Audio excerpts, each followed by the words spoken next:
Welcome to the studio. Got a bit of blue light there, a little bit of backlighting somewhere around here, and a shiny new Panasonic EVA1. I like the name. First off, EVA. Now it's starting to give cameras names. Sony have got the Venice, and that's quite sexy. We've got the Alexa, which I also have in my house, which gets really confusing when I'm discussing cameras. And we've got a C200. No, that's not quite as sexy. But there's now a trend, I think, with cameras to be given names. So we don't have to call them Claire or Barbara anymore. They're now Eva, or the weapon. Is there a weapon in there? Let's find out.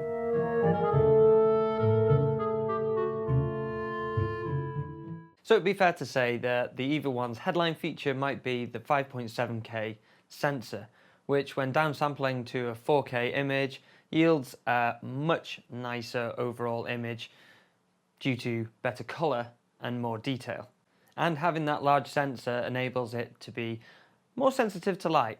And this is where one of the second features comes in, which is the dual native ISO. So you have an ISO native of 800 and 2500. And the way the camera works is you can work from either one of those ranges, where it only works as, say, 800, a few ISOs above and below, and then you can swap it into 2500 base and go a few below and over, and it works from that instead of the higher ISOs like 3200 working from the native of 800. I'm really confusing myself, but I think that makes sense. But I found the best way to work with this camera was just in the native mode, and you basically can toggle between 800 and 2500, and then you work with your aperture and NDs to get the image that you want. And in terms of codecs on this camera currently, we are in November. It can do 4K, 422, 150 megabits per second, long op. I think that's right. There will be the upgrade, which the GH5 has seen, up to 440 all-intra codec, but currently not available with this model. And a huge hallelujah moment for me and anyone else who is going through the arduous process of getting Vlog. It is already installed on the camera, so you don't have to send off for 6 weeks and wait for a piece of paper to arrive to then put into the camera. I do not know why that is a thing in today's day and age. Depending on what mode you've got the sensor in, you can get a whole range of frame rates. In the Super 35 5.7K mode, you get your 25 and 50 or your 30 and 60 in 4K. Then for me, it was this 4x3 crop and mix 2.2K, which then gives you the maximum high frame rate features, which on this camera is 240. A whopping 240 frames per second. But just know that you're working with a lot less light there. But then again, this is where that dual native ISO comes in, and that 2500 base really works a treat for this camera. Let's take a look at this camera in all its glory. Whoa, let's spin it round. First thing that you might notice is it's on my really old, well, you don't know how old it is, but this is 10 years old, kind of cheapy tripod. And it says something that I could manage on this tripod quite fine, because it's a very light camera. Very light, in fact. I could swing it about like I would a 5D. I guess if you were going to put a monitor and V-locks and brick it out, then you're going to add a lot of weight to it, but it's the same with anything. I think this is designed to be that sort of single shooter operator technician. It's nice and lightweight. I could hold this in my hand all day and just run and gun. RNG the shit out of this shoot. I've got my monitor there. That's really nice to hold.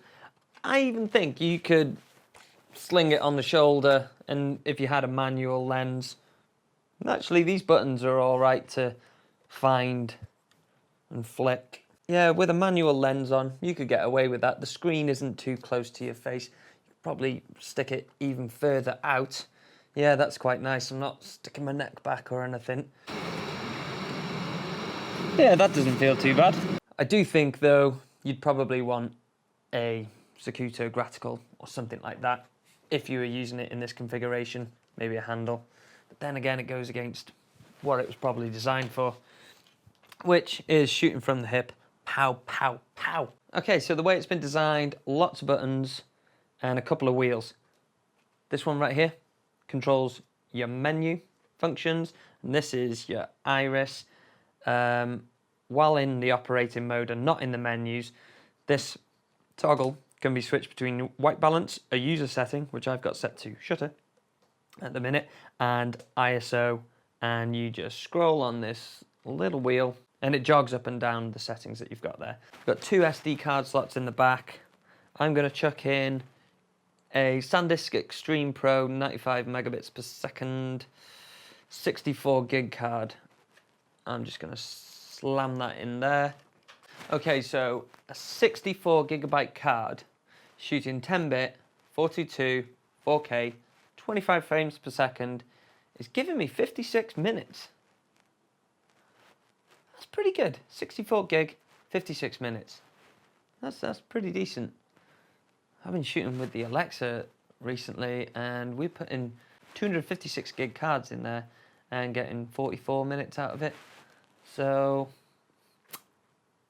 yeah, I think it will be a lot different by the time we get this all intra compression. Then at the back, we've got some audio controls, and if you close that clamshell, you can still operate the audio wheel through there.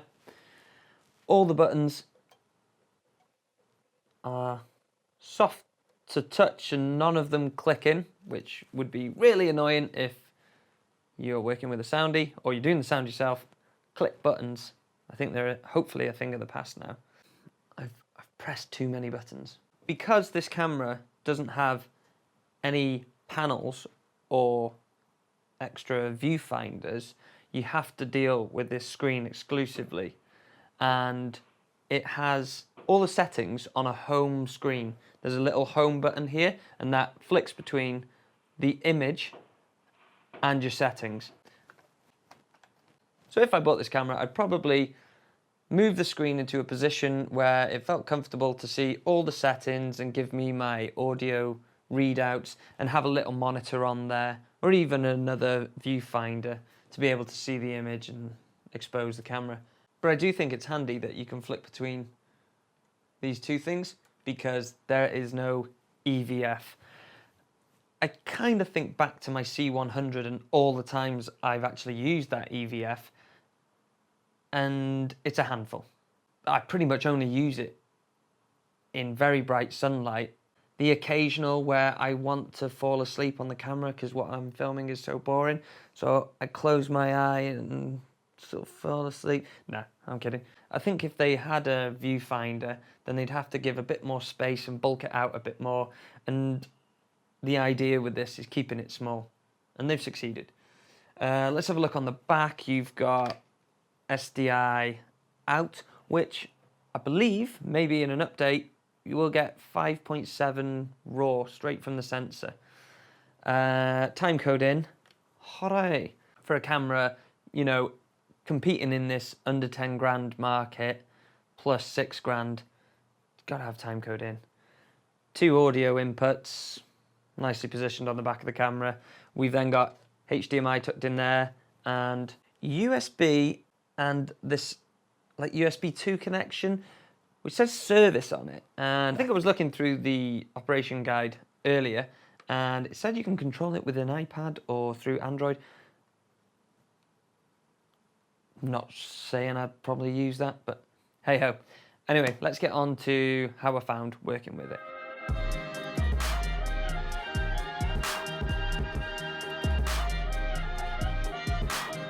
I've only got a limited time with this camera, so going out with it was a little rushed.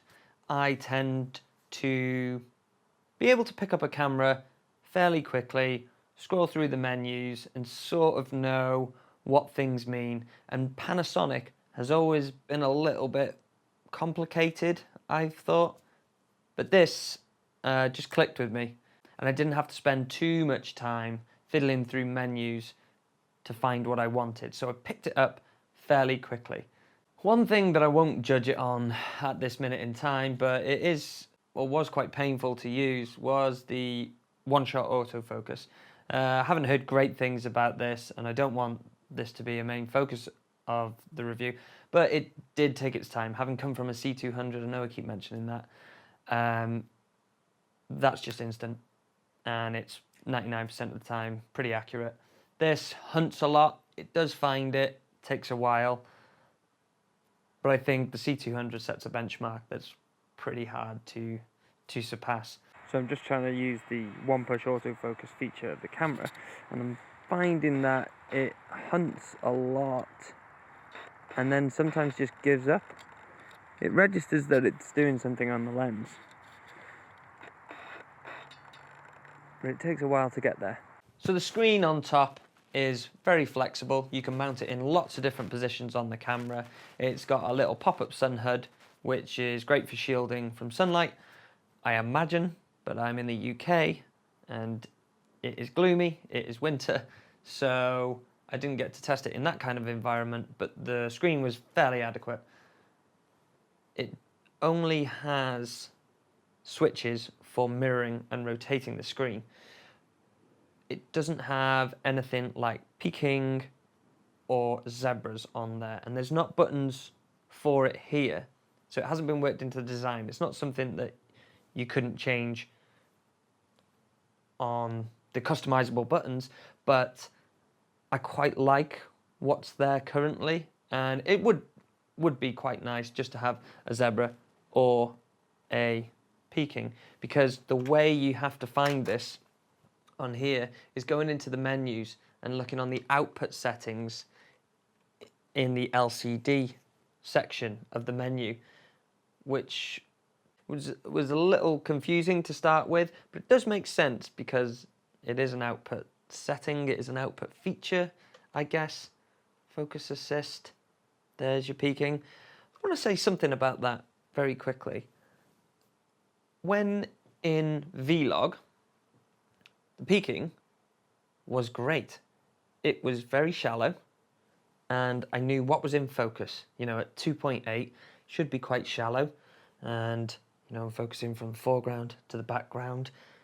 I noticed that my red pixels for peaking go from there to there. I know exactly what's in.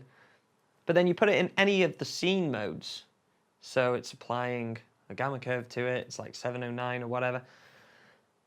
Suddenly everything's red, everything's in focus, presumably because everything's got this red focus peaking on it. Even these new squares, which is something I've not seen before, it's kind of funky, it's quite jazzy. You get little squares for not in focus and big squares for in focus. I think I've got that the right way around. That again didn't work. It works really well when in Vlog, so maybe that's something that comes in version 2. So you got this hand grip here, and out of the box it comes with magnification on the top here. You've got a record where your thumb is, bang, bang, bang. And you've got iris jog here, which is nice, It sits really well. And here's a great thing. That goes right the way around, so you can get it into fairly any position that you want. There's another little button down here, which just completely opens up the aperture. So if you're working fast and you've gone into a room and there's no light, bang, there it is, wide open. On here, there's a little button for image stabilization, EIS, electronic image stabilization, I'm guessing. But by pressing the image stabilization button, it crops in just a little. I'm not sure if that degrades the image at all, but it just jumps in a touch and then does its image stabilization, which looks pretty good. So doing a walk and talk on my hoverboard right now, but I'm filming matching, and it might be a little shaky, but I'm just gonna put the image stabilization on. And now the image stabilization is on, and it should be a little smoother. So real smooth there. So now I'm going to go around matching.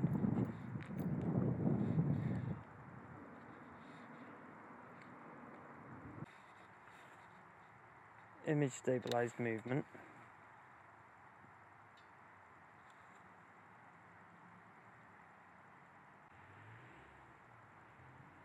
You're not trying to be shaky on purpose, are you? No. Could be. Looks fairly good, and then gives another bit of life to all your lenses that don't have image stabilization, or helps you to choose maybe a faster lens. Like for instance, I have a 24-105 that's an f4, but it has image stabilization.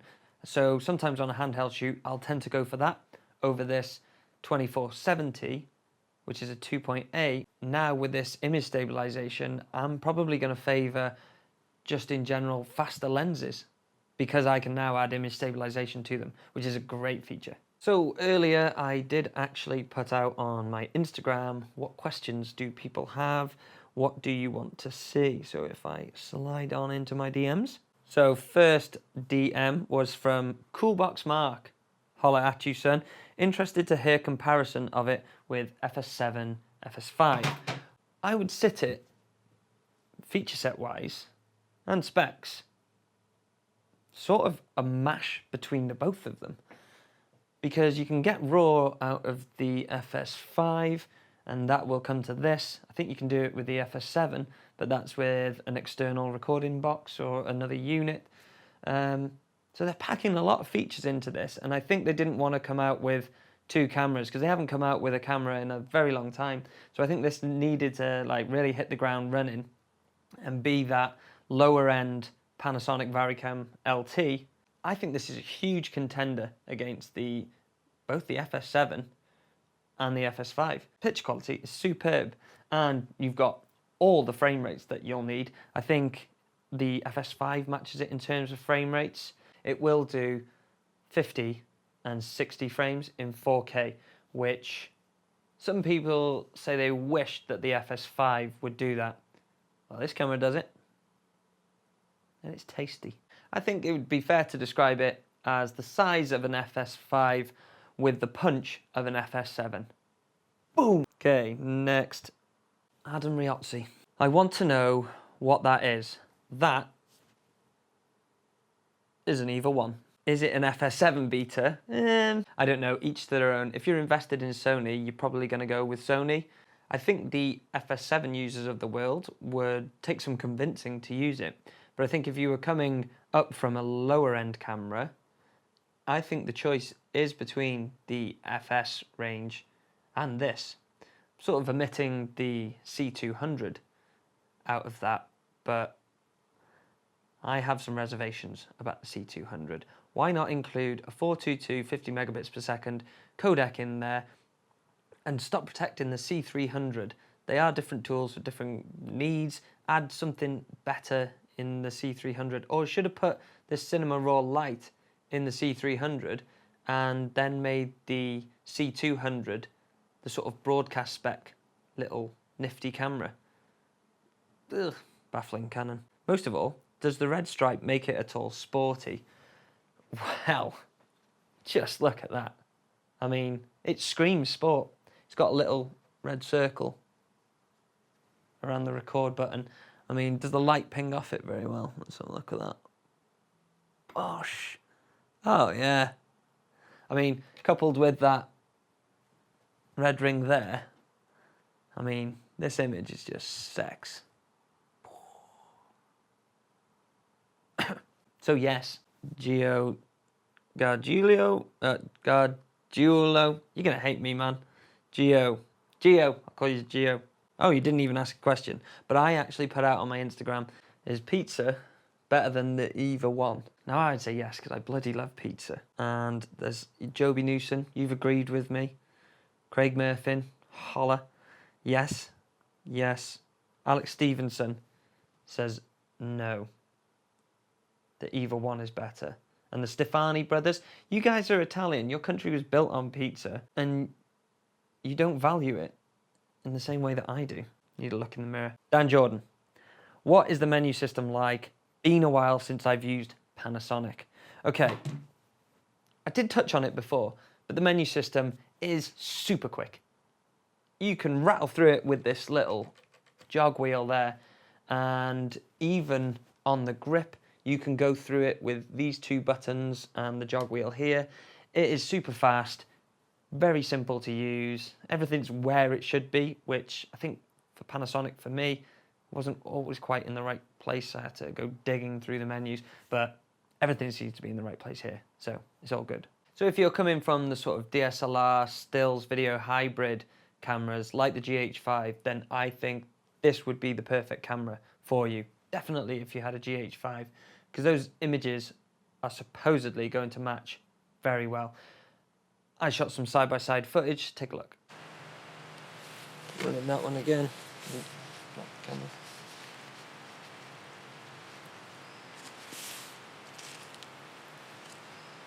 Okay, so water, 3, 2, 1, hold to flowers. Okay, so water, 3, 2, 1, hold to flowers. Okay.